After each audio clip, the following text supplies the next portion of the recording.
Hey folks, it's T2sday. Sharp-eyed viewers will have noticed, like David Kiersey did last month, that I did not actually have any goals for this update. It didn't even say that I was going to be here, but here we are. The main thing, of course, was getting the Living Computation Theory of Everything video out. Here's what I've been thinking about. Come on, there we go.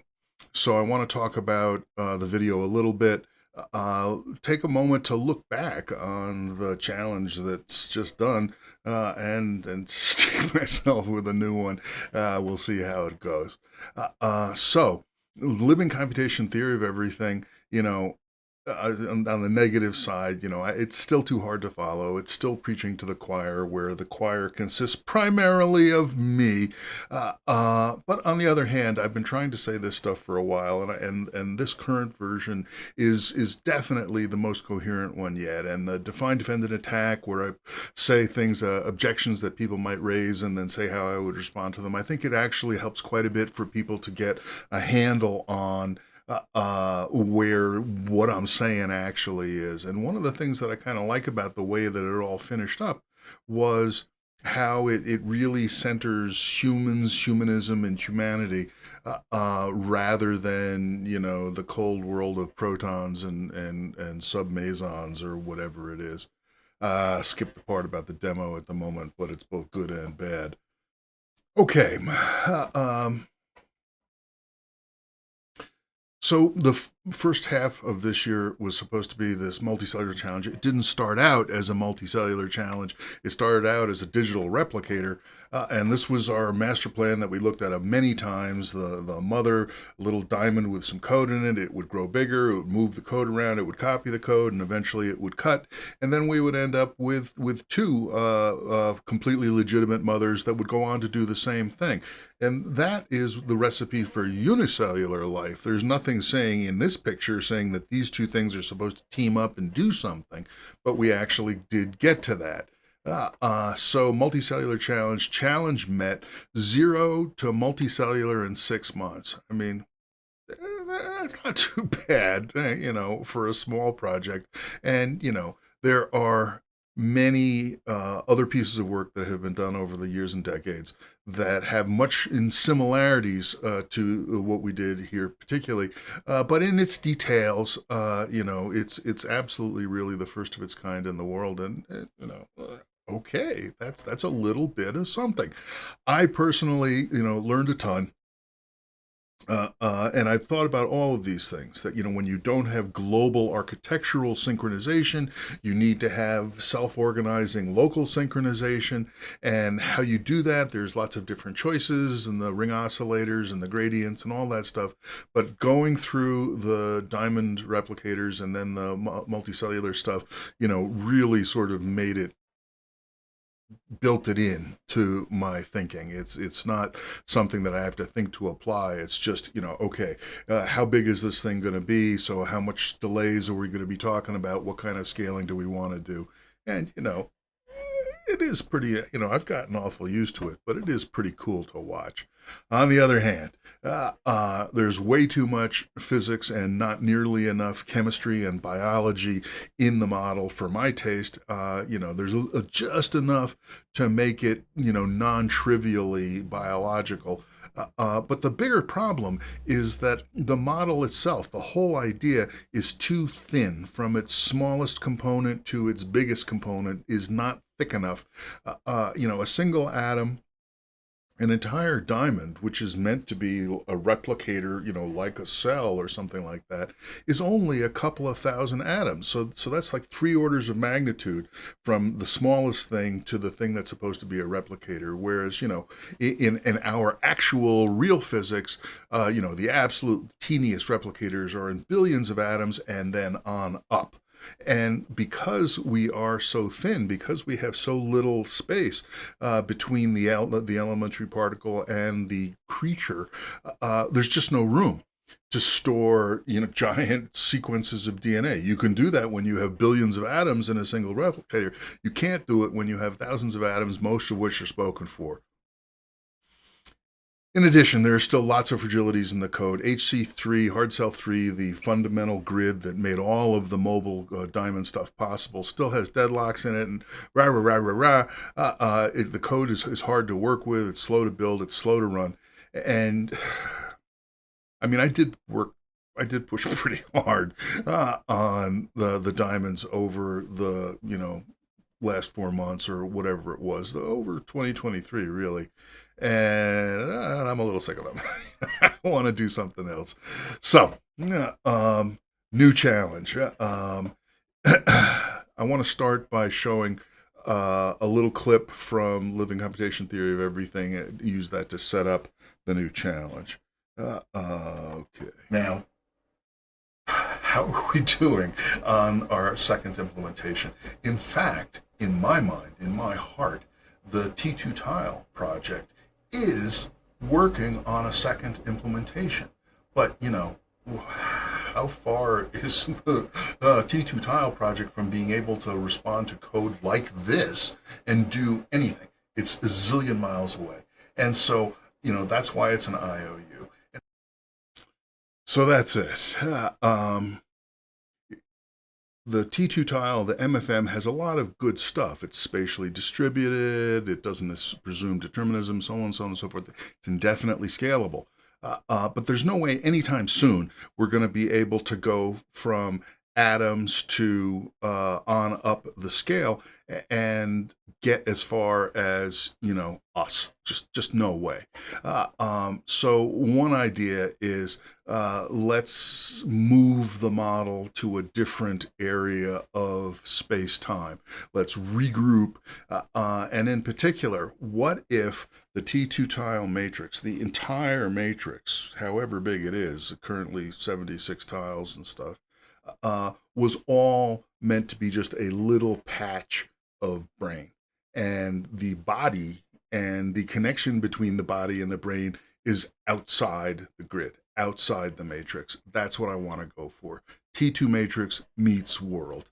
So, I tell people, they ask me, what's the killer app for this? When am I going to be able to run an Excel on the T2 tiles? And it's like, no time soon. And my response, it traditionally is robust system control. Robust real-time system control is what the T2 matrix style of computation, the bottom up, the distributed, the robust, is good for, because you really, if the system that's being controlled is the life and death of that system, then yeah, you really do need it to be robust. You really don't want to be thinking about penny pinching efficiency if a failure of the system takes out the whole thing. Uh, um, so but of course, the T2s are so slow and so forth, we can't connect to the real world. So the idea is we're going to have some kind of simulator over here that's going to simulate something. But we have to figure out how to connect the T2 matrix to that something. And we'll be able to crank down the speed on the simulated world to match the incredibly slow speed on the T2 tiles, and we'll see what happens. So tons of questions that I mostly am not ready to give good answers to yet, but figuring that out is part of the task of the challenge. What is the system that's being controlled? What is the world that the system is in? How to connect the T2 matrix to the world and how to deal with real time and so forth. I'm going to focus on how to connect T2 matrix to the real world because that's kind of logically prior. Before we can do anything, we have to figure out how we're going to get I/O in and out of the matrix. So one possibility is, right, so here's a T2 tile. This is the west edge of the T2 tile, and it's got an Ethernet port right there. And you can only get to the Ethernet port if the west edge of the tile isn't covered up by another tile. But we could connect to all of the western tiles. We could plug in an Ethernet cable, put them all into a hub, and then network our way to the computer that's running whatever the world and the system that's being controlled is. And, we could do this today, at least in a small version. I'd need to get a bigger switch later on. But I'm really not satisfied with it. It's, one edge seems very arbitrary. Originally, I'd been thinking that, we'd have an interface all around the edge of the matrix. But when I started thinking about it as being like a patch of brain, I really wanted to talk to the whole thing. I mean, just like we have the spinal cord coming in and hitting cortex and the surface of the brain and so forth. And there is a possibility of how to do that. So in addition to the Ethernet port, there is a serial port, a UART, on each tile that is accessible from the front. So even if we have the things all tiled up, in principle, we can get at a serial port on each T2. That's what this sketch is drawing here. These are serial cables. And then we have something, magic happens, and then all of those serial ports connect to the computer that's running the simulation. And so I started figuring out, what the heck could go in here? I mean, so like here is 4 serial ports going into a USB, and so the idea is like, we could get like 30 or 40 of these or something, or 25 anyway, to get to like 100. And then we would have to get USB hubs daisy chained together, feeding them together. This, I cannot I cannot imagine letting myself try to do that. Another approach is an actual rack server thing. This thing has got 32 serial ports that it puts them all down onto one Ethernet port like that. Cost-effective serial concentrator. So it would take like 3 of these to get enough serial ports to talk to all of the T2 tiles. Now, maybe we don't have to talk to all of them, but I'd like to. And, I could go to the hardware dealer people. Mouser is one of the ones I'm sort of comfortable with, and I could buy it today. And they're $2,600 a pop. So cost effective in this land means less than $100 per port. So, if this was really a great solution, then, maybe the money would be tolerable. But there are other issues that I have. I'm not really super happy about it. Well, then there's this thing. The AM335X supports up to 6 additional UARTs. Well, so what? Who cares? Well, because the AM335X is what's inside the T2 tiles. Now, we can't use those UARTs on the T2 tiles because the pins are already doing other stuff. But this is a BeagleBone Green. This is the processor that's inside of every T2 tile. Underneath this heatsink here is an AM335X. So we could maybe do a new little bit of circuitry, a new little bit of programming, and get have one of these that would have 6. And now it's possible that there could have 4 others and end up actually, it says 6 additional, that in principle that could be on top of 4. So one of these might be able to take 10 serial ports. Again, it wouldn't necessarily be able to take them all at super high speed, but this is the good thing about this particular task. Everything is so slow that we don't need to max out the serial port speeds. Because everything is going to be so far clocked down to compensate for the slow average event rate of the T2 tiles. So a dozen of these, maybe 10, could cover the whole thing. I've got that sitting in the stock right now, that BeagleBone greens that haven't yet been attached to T2 tiles and so forth. So this is the idea. BBG, BeagleBone green. I wrote it as taking 6 UARTs each. So we would have like a dozen of these or something. They would each have an Ethernet cable that would go to a switch and then would go in. The serial port concentrator. I'm going to go for this. I'm going to try. We'll see. So this is what we're talking about. It's the T2 Matrix Brain Challenge. Not human brain, not even, mouse brain. It's some tiny little stimulus response, just the barest minimum sort of thing. And I've made up a schedule. This was the hardest part of the whole thing, was to actually pin myself down. So we are already, right now, is Matrix Brain Challenge T-6, counting down by T2sday updates.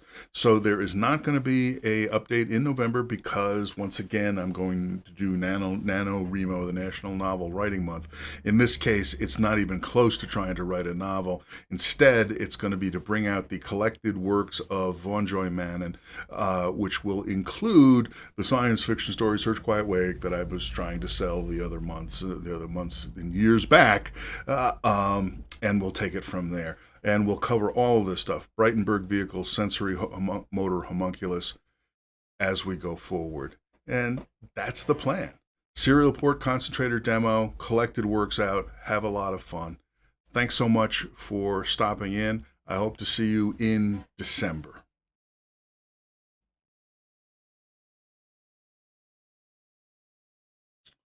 Okay.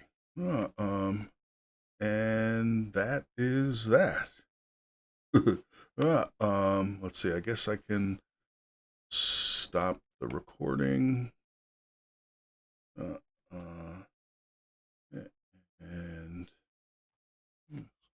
just me.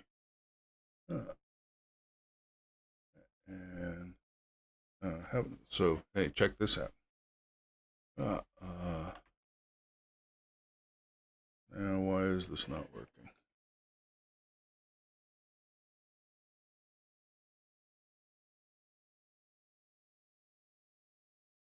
How aggravating. There we go. Okay. So now we can actually talk. Hey, David. Thanks for coming in. New challenge. Biological life more. Well, so now you see what the challenge is we're supposed to be able to take this kind of model all the way from atoms all the way up to neurons and brains, but we're going to have to make patchwork models at the moment. So I'm hoping to cut down the implementation gap between this kind of cellular automata model and what someone could understand as a robust computation, that kind of thing.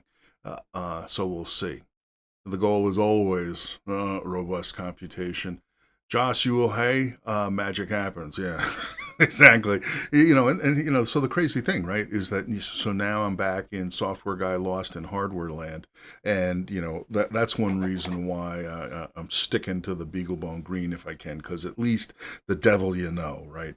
So we'll see how you go. Ben, hey, Ben, what if you remove one tile connector on some of the tiles using one of the cables? Yeah, I mean, you could do that. You absolutely could do that.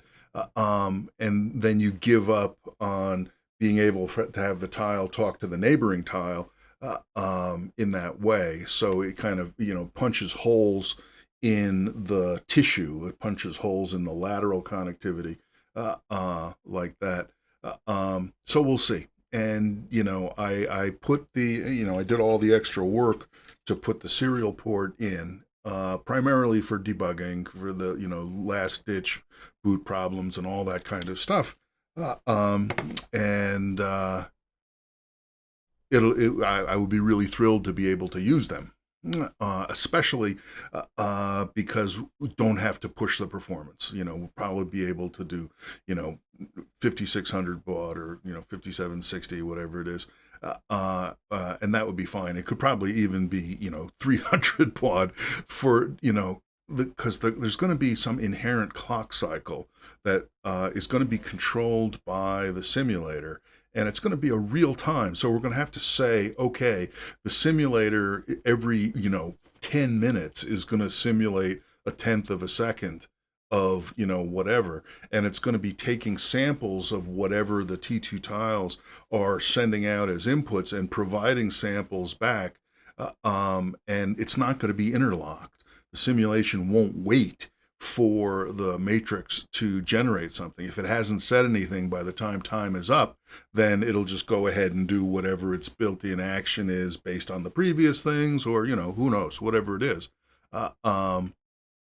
So that's going to determine a fundamental timescale of the system, which is going to determine the effective average event rate that the matrix is running at relative to that universe, relative to simulated time in that universe.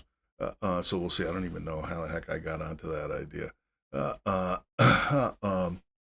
Yeah, certainly punching holes, slicing holes would you know, I was going to put this into the thing, but there really wasn't time in 15 minutes.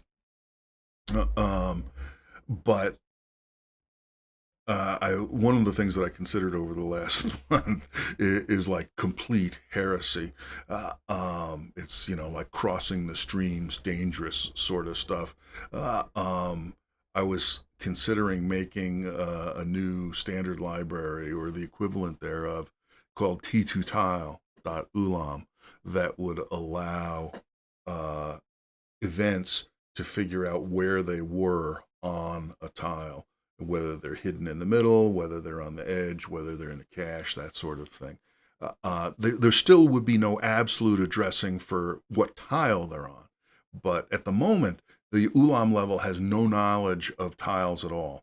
And that's deliberate because tiles are supposed to be an implementation detail. But I was toying with the idea of saying, well, what if we have a library that would tell you, in this particular universe, the tiles are 30 sites by 40 sites or 64 by 32, whatever it is, something like that. And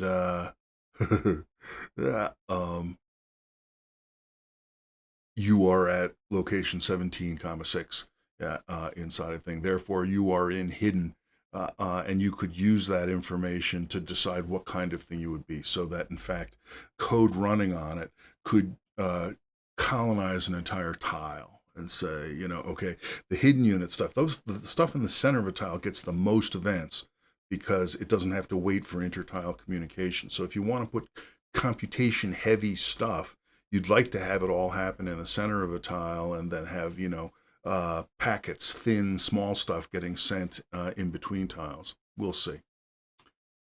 Do samples from the real world get delivered directly into one of the organisms in the tile? Yeah. Or does it get put into the tile like an atom itself? You know, Josh, that's a great question. I am not 100% sure yet. On the schedule, one of the things that's coming up, I'm not sure exactly where it is the protocol. The sensory sense data protocol and the motor data protocol that's going to be going back and forth, and that's going to have to take a stand on not only is, you know, how many bytes to represent, you know, touch sensors and light sensors or whatever it is, but also how that stuff is going to get delivered to it. And one possibility is there is a thing existing in the MFM model, which is implemented in the T2 tiles already, that in addition to all of the sites that can each contain one atom, there's what's called the base layer. So that the stuff that we look at is called the event layer. That's where stuff happens. But underneath it, there's a thing called the base layer that has one atom worth of storage as well. And the base layer atom never gets an event, but the event layer atoms, when they do get an event, they can look down and read and write that base layer atom. So one possibility is to have the samples be delivered into the base layer, and then just have atoms up above just look down and see it whenever they get a chance to. And maybe a neighboring site would be an output or something, so they would write to the base layer, and that would cause a protocol message to go off to the simulated world or something like that. So that's one possibility, and that allows the event layer to be to do the engineering for computational purposes as much as possible. Doesn't require drafting sites to be input and output sites directly, that you can have a little bit of computation on top of it. So we'll see. The other possibility is just absolutely create a sensory touch feeling or a light intensity feeling that is embodied in an atom, and just plop it into some place on the tile that this thing is connected to according to whatever the mapping is. Then so have a three-way intertile cable. Yeah. I mean, you could certainly do that if you put smarts on the cable, and that was in fact what I was looking at first. When I was imagining doing edges, what I imagined was having a little ESP32 processor, some tiny little thing, on a little board that would end up connecting to a T2 tile intertile connector. Yeah, really, Josh. But and that little processor would understand the packet format, that's the existing packet format that's already used to send messages back and forth between tiles, and it would be able to read those packets and forward them to something, onto a USB cable. The concentration problem still needed to be addressed, and that was only going to allow us to do edges, but it was going to allow us to do the entire edge. That was when I was going down that road. But you're right that if I did go down that road, it could be a three-layer thing, that there would be some smarts in the intertile connector, and it would do packet inspection or something and say, is this a sensory motor packet? In which case, off it goes up the outer wire. If not, it would just get passed to the neighboring tile. That's, a bigger project, certainly given my very limited hardware skills. So we'll see. Again, there's an absolute fact, the fact that I designed in the serial ports makes me want to use them. I mean, it's like, there's also a light sensor in these things. In fact, I think the light sensor is right next to the serial port. You can't see it. And so far I haven't had any excuse to use it, but we'll see. Anyway, but we'll have a ton more information between now and December 5th. I mean, officially, NaNoWriMo is supposed to be in November, but now basically I have almost 2 months, or even a little bit more than 2 months, both to get the collected works of Vondra Menon out and to get some kind of serial port concentrator solution going. So we'll see what's what. And, I'll talk about it in the Discord, try to put little progress reports like that. And so, so I guess that's it. If people don't have any other thought, have I missed anything here?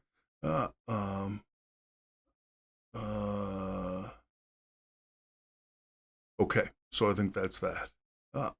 Well, hey, folks, once again, thank you so much for actually making the time to rendezvous in space-time. for the T2sday update, and thanks for your questions and comments. So, everybody, every live streamer is supposed to have the little chat window on screen, and I didn't have it. This is my one of my new breakthroughs. I'm just always a little bit behind on this stuff. Okay, so unless anybody has more thoughts, I think maybe we'll call it for today, and I will go get the rendering started for the update. Thanks again, folks. I feel like Simone Yetch. Okay, bye.